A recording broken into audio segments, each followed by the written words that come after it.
In Mark 22, Jesus is asked, "What is the greatest commandment?" The religious leaders were trying to catch him out, but Jesus replied with incredible wisdom. "Love the Lord your God with all your heart and with all your soul and with all your mind. This is the first and greatest commandment. And the second is like it. Love your neighbor as yourself. All the law and the prophets hang on these two commandments." The greatest command is to love God with everything we have and to love each other, our neighbors, as ourselves. Notice Jesus says all of the law and all of the prophets are captured in these two commands. This series of short videos is focusing on what the Bible has to say about giving. And the most important foundational truth is that we give as an act of worship, as an act of love. Paul puts it like this in Romans 12. "Therefore I urge you, brothers and sisters, in view of God's mercy, to offer your bodies as a living sacrifice, holy and pleasing to God. This is your true and proper worship." Again, we see this encouragement, this command to worship God with every part of our life, to demonstrate our love of God, of Jesus, through surrendering everything to him. Jesus knew there would be a battle for our worship when it came to money and wealth. Earlier in chapter 6, we read this: "No one can serve two masters. Either you will hate the one and love the other, or you'll be devoted to the one and despise the other. You cannot serve both God and money." So we have this very clear battle for our love. Is it going to be God we love, or is it going to be money and wealth? Are we devoted to God, or are we devoted to money? Do we worship God, or do we worship money? See, given to the local church, to Jesus' church, to give to the 21st century expression of the storehouse in Malachi, giving is not a secondary issue or something we might think about in the future or when we have more. No, giving is a fundamental part of our worship.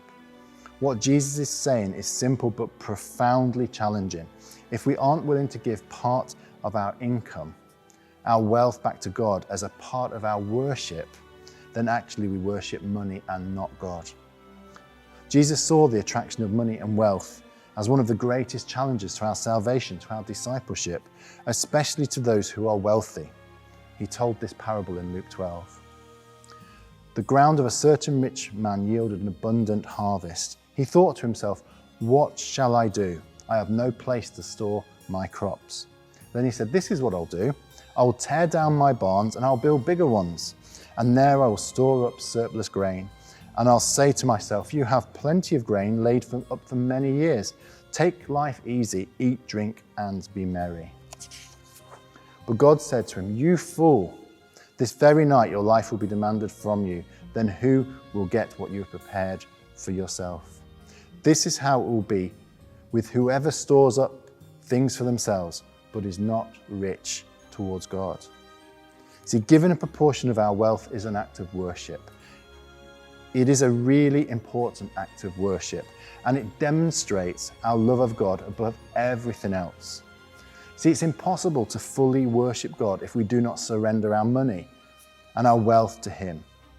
This verse in 1 Chronicles 29:14 captures what a heart of giving and worship looks like.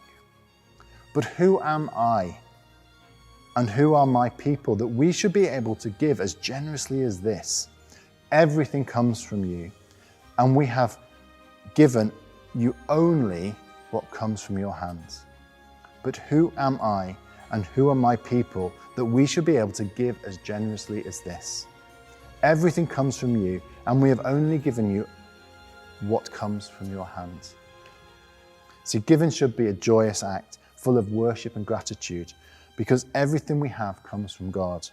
Our life, our every breath, every penny and possession we have is because God has first of all been generous towards us. So my invitation to you today is to ask yourselves two questions. Who do you worship and love? Is it God or is it money? And does your giving reflect a heart of worship and gratitude?